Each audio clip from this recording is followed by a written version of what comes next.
Hello नमस्कार दोस्तों, स्वागत है आप सभी का एक बार फिर से मेरे यूट्यूब चैनल मिशन एमपीटेड में। दोस्तों मैं सुनील अहिरवार आप सभी का बहुत बहुत स्वागत करता हूं। आज मैं आप सभी के लिए हिंदी के टॉप 30 क्वेश्चंस लेके आया हूं जो कि विगत वर्षों में पात्रता परीक्षाओं में बार बार पूछे गए हैं।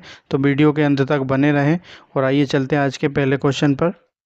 आज का हमारा पहला क्वेश्चन है, पियाजे के अनुसार औपचारिक संक्रियात्मक की अवस्था खालिस्तान है। औपचारिक संक्रियात्मक की अवस्था बताना है। तो दोस्तों आपने अगर जीन पियाजे की चारों अवस्थाएं अच्छे से पढ़ी होंगी तो आपको इस क्वेश्चन का आंसर आसानी से आ जाएगा। तो पियाजे के अनुसार जो है औपचारिक संक्रियात्मक की अवस्था की आयु जो होती है मैं आपको बता दूं तो वो आपकी जाएगी 12 वर्ष से वयस्क अवस्था तक, इसलिए सी हमारे यहाँ पर फर्स्ट का करेक्ट आंसर हो जाएगा। क्वेश्चन नंबर 2 है, भाषा की पाठ्यपुस्तक में किस तरह के पाठ होने चाहिए। भाषा की पाठ्यपुस्तक में किस तरह के पाठ होना चाहिए। ऑप्शन ए है जो पाठों की संख्या बढ़ा सके, बी है जो विद्वानों द्वारा लिखे गए हों, सी है जो बच्चों में पढ़ने की ललक पैदा कर सके, ऑप्शन डी है जो बहुत सरल हो। तो सेकंड का भी जो आपका करेक्ट आंसर होगा ऑप्शन नंबर सी हो जाएगा। भाषा की पाठ्यपुस्तक में जो है जो बच्चों को पढ़ने में ललक पैदा कर सके ऐसे पाठ होना चाहिए, इसलिए सी हमारे यहाँ पर सेकंड का करेक्ट आंसर हो जाएगा। क्वेश्चन नंबर 3 है, हिंदी भाषा की परीक्षा में किसी विषय की सामान्य समझ की जांच के लिए किस प्रकार के प्रश्नों का प्रयोग सर्वाधिक उपयुक्त होता है। हिंदी भाषा की परीक्षा में किसी विषय की सामान्य समझ की जांच के लिए किस प्रकार के प्रश्नों का प्रयोग सर्वाधिक उपयोग होता है। ऑप्शन ए है अति लघु उत्तरीय, बी है वस्तुनिष्ठ, सी है निबंधक और डी है लघु उत्तरीय। तो थर्ड का जो हमारा करेक्ट आंसर होगा ऑप्शन नंबर ए हो जाएगा। हिंदी भाषा की परीक्षा में जो है अति लघु उत्तरीय प्रश्नों की सामान्य समझ जो है प्रयोग सर्वाधिक उपयोग में लाया जाता है, इसलिए थर्ड का ए हमारा यहाँ पर करेक्ट आंसर हो जाएगा। क्वेश्चन नंबर 4 है, जब मूल्यांकन का प्रायोजन किसी विशिष्ट अधिगम प्रक्रिया में संकल्पनाओं को करना होता है तो ऐसा मूल्यांकन खालिस्तान मूल्यांकन कहलाता है। ऑप्शन ए है निरंतर, बी है निर्माणात्मक, सी है संज्ञानात्मक और डी है बी संज्ञानात्मक। तो फोर्थ का जो आपका करेक्ट आंसर होगा ऑप्शन नंबर ए हो जाएगा। जब मूल्यांकन का प्रायोजन किसी विशिष्ट अधिगम प्रक्रिया में संकल्पनाओं को करना होता है तो ऐसा मूल्यांकन निरंतर मूल्यांकन कहलाता है, इसलिए फोर्थ का ये हमारा यहाँ पर करेक्ट होगा। क्वेश्चन नंबर 5 है, निम्न में से द्वितीय भाषा के रूप में हिंदी सीखने का मुख्य उद्देश्य क्या है। आसान सा प्रश्न है, निम्न में से द्वितीय भाषा के रूप में हिंदी सीखने का मुख्य उद्देश्य क्या है बताना है। ऑप्शन ए है हिंदी लिखने में निपुणता प्राप्त करना, बी है हिंदी और अन्य भाषाओं के बीच का अंतर समझना, सी है विभाव एवं संचारी भावों का अर्थ समझना, ऑप्शन डी है दैनिक जीवन में हिंदी को समझने तथा बोलने की क्षमता का विकास करना। तो फिफ्थ का जो हमारा करेक्ट आंसर होगा जो हो जाएगा डी। जो निम्न में जो है द्वितीय भाषा में हिंदी भाषा सीखने का मुख्य उद्देश्य आपका होगा दैनिक जीवन में हिंदी में समझने तथा बोलने की क्षमता का विकास करना, इसलिए फिफ्थ का हमारा डी यहाँ पर करेक्ट आंसर हो जाएगा। क्वेश्चन नंबर 6 है, निम्न में सूक्ष्म शिक्षण में कक्षा का आकार खालिस्तान होता है। निम्न में सूक्ष्म शिक्षण में कक्षा का आकार जो है खालिस्तान का होता है। ऑप्शन ए है 20 से 25 विद्यार्थी, बी है 25 से 30 विद्यार्थी, सी है 10 से 20 विद्यार्थी और डी है 5 से 10 विद्यार्थी। दोस्तों मैं आपको बता दूं, अगर आपने सूक्ष्म शिक्षण के बारे में पढ़ा होगा तो ये भी आसान सा प्रश्न है। सूक्ष्म शिक्षण में जो है 5 से 10 विद्यार्थियों का आकार होता है, इसलिए 6 का जो है हमारा डी करेक्ट आंसर माना जाएगा। नेक्स्ट क्वेश्चन नंबर 7 है, निम्न में से क्या भाषा विकास को प्रभावित करते हैं। निम्न में से भाषागत विकास को क्या प्रभावित करते हैं बताना है। ऑप्शन ए है स्वास्थ्य, बी है केवल पारंपरिक एवं सामाजिक संपर्क, सी है केवल परिवार की आर्थिक स्थिति और डी है स्वास्थ्य पारिवारिक एवं सामाजिक संपर्क एवं परिवार की आर्थिक स्थिति। तो 7th का जो आपका करेक्ट आंसर होगा ऑप्शन नंबर डी हो जाएगा। स्वास्थ्य, पारिवारिक एवं सामाजिक संपर्क और परिवार की आर्थिक स्थिति ये सभी जो है भाषागत विकास को प्रभावित करते हैं, इसलिए डी हमारे यहाँ पर करेक्ट आंसर हो जाएगा। क्वेश्चन नंबर 8 है, क्वेश्चन नंबर 8, निम्नलिखित वाक्य की पूर्ति उपयुक्त मुहावरे से कीजिए। भ्रष्टाचार के इस दौर में ईमानदार व्यक्तियों पर ही खालिस्तान भ्रष्टाचार के इस दौर में ईमानदार व्यक्तियों पर ही खालिस्तान। ऑप्शन ए है आकाश के तारे तोड़े जाते हैं, बी है उंगली नचाई जाती है, सी है उंगली उठाई जाती है, ऑप्शन डी है आपे से बाहर आ जा सकता है। दोस्तों ये भ्रष्टाचार के इस दौर में ईमानदार व्यक्तियों पर जो है आपकी उंगली उठाई जाती है, इसलिए 8 का हमारा सी करेक्ट आंसर हो जाएगा। आइए चलते हैं नेक्स्ट क्वेश्चन पर। क्वेश्चन नंबर 9 है, पाठ्यक्रम की मुख्यता किस प्रकार की शिक्षा में महत्वपूर्ण होती है। पाठ्यक्रम की मुख्यता किस प्रकार की शिक्षा में महत्वपूर्ण होती है। ऑप्शन ए बाल केंद्रित, शिक्षक केंद्रित, विषय केंद्रित और वातावरण केंद्रित। तो 9 का जो आपका करेक्ट आंसर होगा ऑप्शन नंबर सी हो जाएगा। पाठ्यक्रम की मुख्यता जो है विषय केंद्रित की शिक्षा में महत्वपूर्ण होती है, इसलिए सी हमारे यहाँ पर करेक्ट आंसर।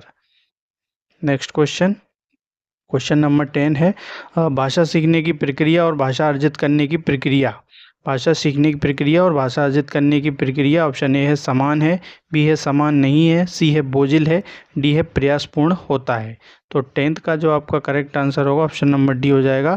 भाषा सीखने की प्रक्रिया और अर्जित करने की प्रक्रिया जो है प्रयासपूर्ण होती है, इसलिए डी हमारा यहाँ पर करेक्ट आंसर। क्वेश्चन नंबर 11 बहुत ही आसान सा प्रश्न है, पा का उच्चारण स्थान होता है। पा का अगर आपने उच्चारण स्थान का वर्ग, चा वर्ग और ये सारे वर्ग पढ़े होंगे तो आपको इसका क्वेश्चन का आंसर भी आसान से आ जाएगा। ऑप्शन ए है दंत, बी है तालु, सी है मूर्धा और डी है ओष्ठ। तो पा का जो उच्चारण स्थान होगा वो ओष्ठ हो जाएगा, इसलिए 11 का हमारा डी का आंसर करेक्ट होगा। नेक्स्ट क्वेश्चन नंबर 11 है, निम्नलिखित में से शुद्ध वाक्य है। निम्नलिखित में शुद्ध वाक्य बताना है। ऑप्शन ए है ये भारत के आगामी कर्णधार हैं, बी है प्रेमचंद्र बड़े अच्छे उपन्यासकार थे, सी है मैं आपका धन्यवाद करता हूँ और डी है उसके पास केवल 100 रुपये हैं। तो 12 का जो हमारा करेक्ट आंसर होगा ऑप्शन नंबर डी हो जाएगा। निम्नलिखित में शुद्ध वाक्य जो होगा उसके पास केवल 100 रुपये हैं, इसलिए डी हमारा correct answer. Next question number 13 है, निम्न में से क्या विशिष्ट उद्देश्यों का एक गुण नहीं है। निम्न में से क्या विशिष्ट उद्देश्यों का गुण नहीं है। ऑप्शन ए है ये कार्यवाहक होते हैं, ऑप्शन बी है ये विशिष्ट होते हैं, ऑप्शन सी है इनका आधार मनोवैज्ञानिक होता है, ऑप्शन डी है इनका आधार दार्शनिक होता है। तो 13 का जो हमारा करेक्ट आंसर होगा ऑप्शन नंबर ए हो जाएगा। विशिष्ट उद्देश्य का एक गुण जिसमें नहीं है, ये कार्यपारक होते हैं, तो ए यहाँ पर हमारा करेक्ट आंसर। नेक्स्ट क्वेश्चन, तो दोस्तों जैसा कि आप सभी को पता है कि एक गद्यांश और एक पद्यांश आता है। इस गद्यांश को आप सभी को पढ़ना है और अच्छे से क्वेश्चंस के आंसर देना है। मेरा पढ़ा हुआ है, मैं आपको डायरेक्ट क्वेश्चन सॉल्व करवा रहा हूं। तो क्वेश्चन नंबर 14 है जो कि गद्यांश में से ही लिया गया है। उपयुक्त गद्यांश के अनुसार वैवाहिक जीवन की नींव किस पर आलंबित होती है। उपयुक्त गद्यांश के अनुसार वैवाहिक जीवन की नींव किस पर आलंबित होती है। दोस्तों मैं आपको बता दूं, आप गद्यांश को अच्छे से पढ़ेंगे, उसी में से ये प्रश्न लिया गया है और उस क्वेश्चन का आंसर आप आराम से देंगे। तो ऑप्शन ए है विश्वास पर, बी है धैर्य पर, सी है प्रेम प्रसंग पर और डी है आर्थिक स्थिति पर। तो वैवाहिक जीवन की नींव जो आलंबित होती है वो हो जाएगी आपकी विश्वास पर, इसलिए ए हमारा correct answer. Next question number 15 है, उपयुक्त गद्यांश के अनुसार विवाहेतर संबंधी की संख्या सर्वाधिक कहाँ बढ़ी है। सर्वाधिक विवाहों की संख्या कहाँ बढ़ी है बताना है। ऑप्शन ए है छोटे नगरों में, बी है महानगरों में, सी है गाँवों में और डी है गाँव एवं छोटे नगरों में। तो 15 का जो हमारा करेक्ट आंसर होगा ऑप्शन नंबर बी हो जाएगा। महानगरों में जो है विवाहेतर संबंधों की संख्या सर्वाधिक बढ़ी है, इसलिए बी यहाँ पर करेक्ट आंसर। क्वेश्चन नंबर 16 है, उपयुक्त गद्यांश का उचित शीर्षक निम्न में से क्या है। उपयुक्त गद्यांश का उचित शीर्षक निम्न में से क्या है। ऑप्शन ए है दूरदर्शन के दुष्परिणाम, बी है महानगरों की अदर्शनीय प्रवृत्ति, सी है बढ़ते टेलीविजन के दुष्प्रभाव और डी है वैवाहिक संबंध। तो 16 का जो हमारा करेक्ट आंसर होगा वो वैवाहिक संबंध होगा। तो डी उपयुक्त गद्यांश का उचित शीर्षक जो होगा वैवाहिक संबंध होगा, इसलिए डी हमारा यहाँ पर करेक्ट आंसर। क्वेश्चन नंबर 17 है, निम्न में से आनंद मग्न में कौन सा समास होगा। ये भी आसान सा प्रश्न है, अगर आपने समास पढ़े हैं तो इस क्वेश्चन का आंसर भी आप आराम से दे देंगे। ऑप्शन ए है तत्पुरुष समास, बी है कर्मधारय समास, सी है द्वंद्व समास, डी है द्विगु समास। तो आनंद मग्न में जो आपका समास होगा वो हो जाएगा आपका तत्पुरुष समास, इसलिए ए हमारा यहाँ पर करेक्ट आंसर। क्वेश्चन नंबर 18 है, उपयुक्त गद्यांश में प्रयुक्त शब्द सहकर्मी का क्या अर्थ है। गद्यांश जब आपको पढ़ेंगे तो सहकर्मी का अर्थ बताना है। ऑप्शन ए है साथ में जीवन व्यतीत करने वाला व्यक्ति, बी है साथ में कार्य करने वाला व्यक्ति, सी है वह व्यक्ति जिसका विवाह के पश्चात किसी तीसरे व्यक्ति से संबंध बन जाए, ऑप्शन डी है पूर्ण जीवन काल के साथ साथ डींगे हाँकने वाला व्यक्ति। तो सहकर्मी का बहुत ही आसान सा प्रश्न है। सहकर्मी का जो होगा साथ में कार्य करने वाला व्यक्ति, इसलिए बी हमारे यहाँ पर करेक्ट आंसर हो जाएगा। क्वेश्चन नंबर 19 है, निम्न में से किस शब्द का प्रयोग उपयुक्त गद्यांश में नहीं किया गया है। कौन से शब्द का जो है गद्यांश में प्रयोग नहीं किया गया है बताना है। ऑप्शन ए है प्रवृत्ति, बी है संचार, सी है जीवन, डी है भाग्य। तो 19 का जो हमारा करेक्ट आंसर होगा ऑप्शन नंबर डी हो जाएगा। भाग्य शब्द का प्रयोग जो है उपयुक्त गद्यांश में नहीं किया गया है। नेक्स्ट क्वेश्चन, निम्नलिखित में अशुद्ध शब्द का चयन करना है। अशुद्ध शब्द कौन सा है बताना है। ऑप्शन ए है संशोधित, और बी है आकांक्षा, और सी है अंत्येष्टि, और डी है अक्षोहिणी। तो 20 का जो आपका करेक्ट आंसर होगा ऑप्शन नंबर सी हो जाएगा। अंत्येष्टि जो है करेक्ट नहीं है, बाकी संशोधित सही है, आकांक्षा भी सही है, अक्षोहिणी भी सही है। तो 20 का जो है हमारा C correct answer. Next question number 21 है,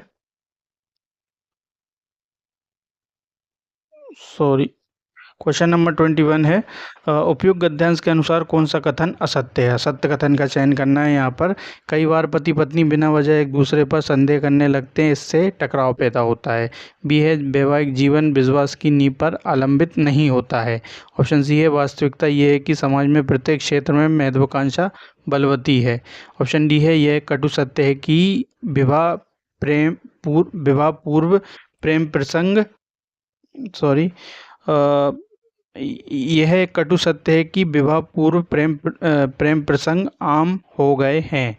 तो 21 का जो हमारा करेक्ट आंसर होगा ऑप्शन नंबर बी हो जाएगा। वैवाहिक जीवन विश्वास की नींव पर आलंबित नहीं होता है, तो यह गलत कथन है, और इसलिए बी हमारे यहाँ पर करेक्ट आंसर भी माना जाएगा।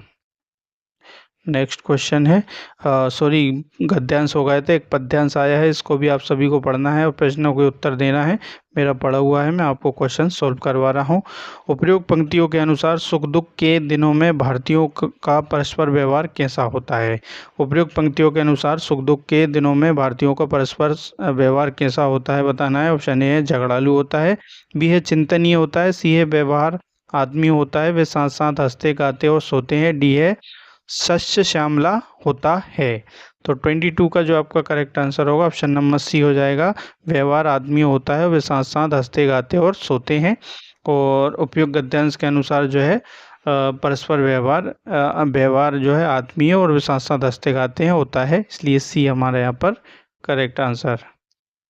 क्वेश्चन नंबर 23 है, उपयुक्त पद्यांश में भारतीयों और भारत के बीच कैसा संबंध बताया गया है। उपयुक्त पद्यांश के अनुसार भारतीय और भारत के बीच कैसा संबंध बताया गया है। ऑप्शन ए है पुत्र एवं माता का संबंध, बी है पुत्र एवं पिता का संबंध, सी है भाई एवं बहन का संबंध, और ऑप्शन डी है पिता एवं माता का संबंध।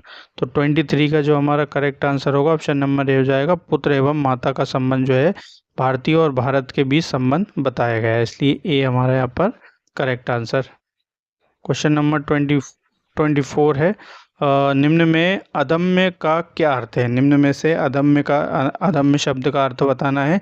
ऑप्शन ए है जिसे दबाया न जा सके, बी है जो समय व्यर्थ ना करता हो, सी है जो सभी का भला चाहता हो, डी है जो दबाया ना जा सके।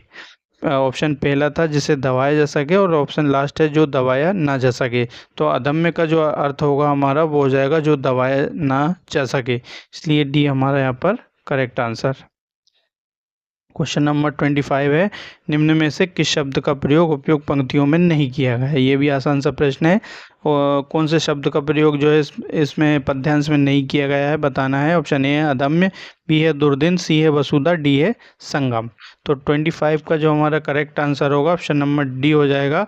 संगम शब्द का जो है उपयोग पद्यांश में पंक्तियों में उपयोग नहीं किया गया है, इसलिए डी हमारा यहाँ पर correct answer. Next question number 26 है, लोकोक्ति मेंढकी को भी जुकाम, मेंढकी को भी जुकाम का निम्न में से क्या अर्थ है? मुहावरा है, सॉरी लोकोक्ति है, लोकोक्ति है। मेंढकी को भी जुकाम का निम्न में क्या अर्थ है बताना है। ऑप्शन ए है ओछे का इतराना, बी है ज़बरदस्ती आगे बढ़ाना, सी है अधिक मजाक बुरा, और डी है उचित कार्य करने में दूसरों की निंदा की परवाह नहीं करना चाहिए। तो 26 का जो हमारा करेक्ट आंसर होगा ऑप्शन नंबर ए हो जाएगा, ओछे का इतराना। मेंढकी को भी जुकाम हो इसका अर्थ होता है, इसलिए ए हमारा यहाँ पर करेक्ट आंसर। क्वेश्चन नंबर 27 है, निम्नलिखित में से शुद्ध शब्द का चयन कीजिए। शुद्ध शब्द कौन सा लिखा है? तो मैं आपको बता दूं, श्रीमान जो है शुद्ध नहीं है, कालिदास शुद्ध हो सकता है, शताब्दी भी गलत लगा है, बड़ी की मात्रा होती है यहाँ पर, और बीमारी में भी बा में बड़ी की मात्रा होती है, इसलिए कालिदास और हमारा बी यहाँ पर करेक्ट आंसर हो जाएगा। क्वेश्चन नंबर 28 है, निम्नलिखित में से व्यक्तिवाचक संज्ञा शब्द का चयन। आसान सा प्रश्न है दोस्तों, व्यक्तिवाचक संज्ञा बताना है। ऑप्शन ए है किसान, बी है राम, सी है सुंदरता, डी है दूध। तो व्यक्तिवाचक संज्ञा जो होगी वो हो जाएगी आपकी राम, बी हमारा यहाँ पर करेक्ट आंसर हो जाएगा। नेक्स्ट क्वेश्चन, क्वेश्चन नंबर 29 है, शिक्षण प्रक्रिया में निम्न में किसका भली प्रकार ध्यान रखना चाहिए? शिक्षण प्रक्रिया में निम्न में से किसका भली प्रकार ध्यान रखना चाहिए? ऑप्शन ए है खेल से संबंधित प्रायोजनों का, बी है विद्यार्थियों की सक्रिय सहभागिता का, सी है व्यावसायिक क्रियाकलापों का, डी है अनुच्छेदन विधि का। तो 29 का जो आपका करेक्ट आंसर होगा ऑप्शन नंबर बी हो जाएगा, शिक्षण प्रक्रिया में जो है विद्यार्थियों की सक्रिय सहभागिता का भली प्रकार से ध्यान रखना चाहिए, बी हमारे यहाँ पर correct. Next question, last question दोस्तों आज का, क्वेश्चन नंबर 30 है। आज का लास्ट क्वेश्चन, सम्मान एवं प्रतिष्ठा व्यक्ति के लिए अभिप्रेरणा की तरह कार्य करते हैं, यह प्रेरक निम्न में से किस श्रेणी से संबंधित है? सम्मान एवं प्रतिष्ठा व्यक्ति के लिए अभिप्रेरणा की तरह कार्य करते हैं, यह प्रेरक निम्न में से किस श्रेणी से संबंधित है? ऑप्शन ए है राजनीतिक, व्यक्तिगत, सामाजिक, व्यक्तिगत एवं राजनीतिक। तो 30 का जो हमारा करेक्ट आंसर होगा ऑप्शन नंबर सी हो जाएगा, सम्मान एवं प्रतिष्ठा जो है व्यक्ति के लिए अभिप्रेरणा की तरह कार्य करता है, यह प्रेरक जो है सामाजिक वर्ग की श्रेणी से संबंधित है, इसलिए सी हमारा यहाँ पर करेक्ट आंसर। तो दोस्तों वीडियो कैसी लगी कमेंट के माध्यम से हमें अवश्य बताएं, और चैनल पर नए हैं तो चैनल को सब्सक्राइब करके बेल आइकन का बटन जरूर प्रेस कर लें, ताकि आप हमारी लेटेस्ट वीडियो सबसे पहले देखें और देख के क्वेश्चनों को सॉल्व कर सकें।